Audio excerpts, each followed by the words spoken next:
Selam arkadaşlar, burası Beren. Ben sizi çok özledim. Sizi burada gördüğüm için çok mutluyum. Evet.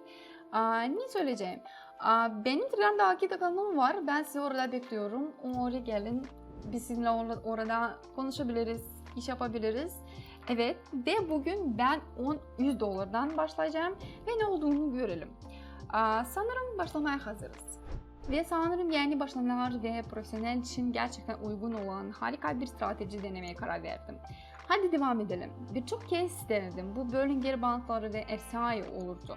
Burada her şeyin varsayılan ayarlarla iyi çalışacağını ve ayrıca RSI'nin bizim üzerinde çalışacağını düşünüyorum. Yani buradaki her şey gerçekten harika. Bu grafik açısından. Burada düşüş için büyük bir potansiyel görüyorum. Yine de görüyorum. Tüm ancak ve yüksekler bize doğru yönü gösteriyor. Bu yüzden burada bununla çalışacağım ve yatırım kutumda ilk $70 denemem gerektiğini düşünüyorum ve şu anda arama seçeneğini deneyelim. Burada görüyorsunuz yönleri bildiğimizde her şey durum açısından iyi çalışıyor. Bu yüzden bu Bollinger Bandlarını ve değerlendirmelerindeki RSI göstergesini denersiniz. Bunun sizin için de işe yarayacağını düşünüyorum. İkinci para birimi oranımıza geçelim. Avustralya ve Kanada dolarının bize bir tür belirsiz durum sağlıyor. Ama uzaklaştırırsak göreceksiniz bu düşüşle birlikte çalışmamız bizim için büyük bir potansiyel. Yani burada görüyorsunuz geleceğe rağmen grafiğin bu bölümde burada bir dönüş oldu. Burada büyük bir düşüşle çalışacağız ve bence RSI 30 seviyesine dokunacak. Öyleyse yakınlaştıralım ve yatırımı düşünelim. Sanırım burada devam etmeliyiz. Düşünelim. Yatırım kutumuzdaki $120 ile ve hemen arama seçeneğine basalım. Yani evet, eğilimlerle biraz devam etmemiz bize doğru yönde çalışacağımızı görüyoruz. Ve doğru anı yakaladık. Görüyorsunuz, bilmeniz gereken tek şey sizin için gerçekten işe yarayacak derleme. Ama sizin için işe yaramadan önce bunu birçok kez demelisiniz. Gerçekten iyi gittiğini anlayana kadar. Öyleyse 3. para birimine oranımıza geçelim. Avustralya doları Japon yenine karşı burada. Yani görüyorsunuz tüm hikayeyi görmek için grafiği uzaklaştırırsak diş çizgileri olan Bollinger Bandları biraz darlıyor. Ve bence buradaki her şey fiyatların dönüşüyle ilgili olacak. Yani RSI'ye göre bunun bir tür düz durum olduğunu görüyorsunuz ve yatırım hakkında düşünmek zorundayım. Öyleyse yatırımı düşünelim ve sanırım yatırım kutumda $220 buraya devam etmen gerekiyor ve şimdi arama seçeneğini deneyelim.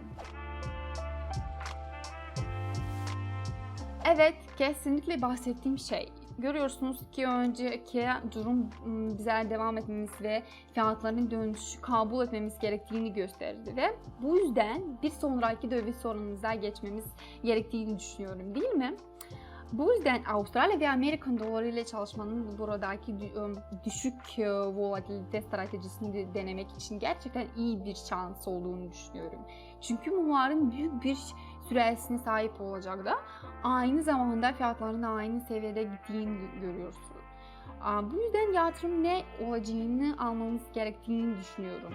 Buraya $400 ile devam edeceğim ve şimdi koyma seçeneğini deneyelim. İyi, oldukça değerli bir andı. Buradaki fiyatların geri dönmesi beklemek çok gergindi ve görüyorsunuz ki buradaki Bollinger gruplarıyla ilgili en önemli şey fiyatın her zaman Bollinger bandı koridorunun içinde elinde olmalıdır. Bu koridorun çıktıktan sonra bu yüzden artık bu çifti kullanmamız gerektiğini düşünüyorum. Çünkü ödeme daha düşük oldu.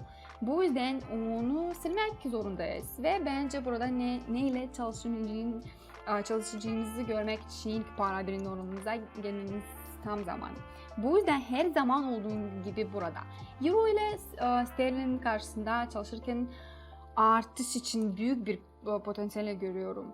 Görüyorum ki alçak ve yüksek seviyelere sahip olsam da buradaki hakim yön yüksekler. Bu yüzden yükseliş piyasasındaki büyük durumu gösteren yapayı görüyorum. Aynı zamanda sen burada 70 seviyesinde olduğunu görüyorum. Yatırım kutumuza geçmemiz ve yatırımın ne olacağını görmemiz için harika bir zaman. Sanırım burada 600'ü denemeliyim ve şu anda arama seçeneğine basalım. Vay, çok güzel. Diş çizgiler biraz daralmadan önceki anı yakaladık. Ve bence her şey iyi çalışıyor. Bilirsiniz trendin ana yönü. Evet, öyleyse Avustralya ve Kanada doları ile çalışmak için ikinci para birimini oranımıza geçelim. Burada bize düşüş potansiyelini gösteriyorlar. Ve görüyorum ki burada yani bir kırmızı mum oluşumu var ve RSI 30 seviyesine dokunacak. Yani burada 1000 dolar ile çalışacağız. Söylemeliyim ve şu anda çare seçeneğini deneleyeyim. Piyasasının burada keskin dörtler olmadan bize yavaşça gösterdiğini görüyorsunuz. Teklifler ana yönler boyunca ilerliyor. Ancak çizgiler biraz daraldığında birçok durum yaşayabiliriz. Ve bu anı yakalamak ve bu durumda fiyatların kısa dönüşüyle çalışmak için harika bir zamandı. Evet. Bu yüzden burada 3. para birimi oranımıza Avustralya dolarına, Japon yenine karşı geçmemiz gerektiğini düşünüyorum. Ve benzer bir durum görüyorum ve burada aşağı yönlü elimlerle çalışacağız. Söylemeliyim ve Backing'izle 2000 dolar ile çalışırken elimizden gelenin en iyisini yapalım. Ve bence 2000 dolarla çalışmamız için tam zamanlı ve peki şu anda koyma seçeneğini deneyelim. Evet, Bollinger Bandlarının delenmesi ve sonuncu ile çalışmayı seçtikten sonra düşüş volatilite stratejisiyle çalışırken buradaki en önemli şey ana hareket hakkında her şey bilmektir. Bu yüzden burada karar vermem gerektiğini görüyorum. Sonra ana yöne eğilime bir şans verdim. Bir dakika bekledim ve geliri aldım. Ama şimdi kazanılan tüm paraya buraya devam etmeliyim ve bir sonraki döviz sorununa geçelim. Evet, daha fazla paraya sahip olalım.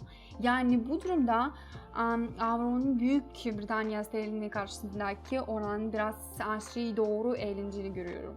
Bu yüzden yatırım yapmak için tutarı düşünmeye gerektiğini düşünüyorum. Yatırım kutumuzdaki 500 ile 500 dolar ile bu sefer bir hareket yapacağım ve hemen şimdi arama seçeneğini deneyelim. Çok güzel. Evet, her şey iyi çalıştığını görüyoruz. Bu yüzden arkadaşlar bir sonraki hamleden emin değilsiniz. Bollinger Bandları ve RSI ile çalışma konusunda size bazı ipuçları vereceğimi tekrar ediyorum. Ve arkadaşlar tek yapmanız gereken bu videonun altındaki bağlantıyı takılmak. Bu yüzden sizi orada bekliyor olacağım ve hoş geldiniz. Öyleyse ikinci para birimi oranımıza geçelim. Avustralya ve Kanada doları. Ve burada da aşağı genellerle çalışacağız. Azalan eğilimler ve RSI burada 30 çizgisinin biraz üzerinde. Gördüğünüz gibi yeşil renkli iki şamdan var. Burada 500 dolarla da çalışacağız. Sadece bir sonraki hamlede tahmininde bulmakta gerçekten iyi olup olmadığını görmek için. Öyleyse devam edelim ve hemen arama seçeneğine basalım. Evet beyler, harika bir hareket ve harika bir seçim. Yani hocam veya akıl hocan olmamı istiyorsan o zaman seni Telegram kanalında bekliyorum. Böylece bağlantıya tıklayabilirsin ve sonra nickimi bulabilirsin ve bu videonun sonra benimle konuşabilirsin. Evet, bu yüzden devam etmemiz gerektiğini düşünüyorum. Sadece biraz daha paraya sahip olmak için. Üçüncü döviz sorunumuza yani Japon yenine karşı Avustralya dolarına. Yani burada fiyatların yani bölgede olduğunu görüyorsunuz ve düşük tür bir stratejiyle çalışırken burada bekliyorum.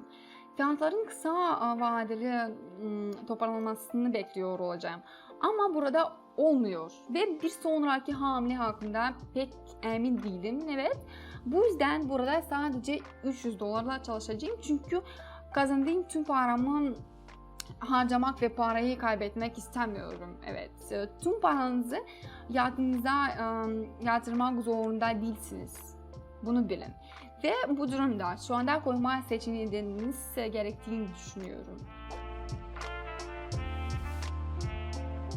Evet çocuklar, yani bu ticaret stratejisinin para kazanmak için en iyisi olduğunu ve gerçekten kolay olduğunu görüyorsunuz. Evet.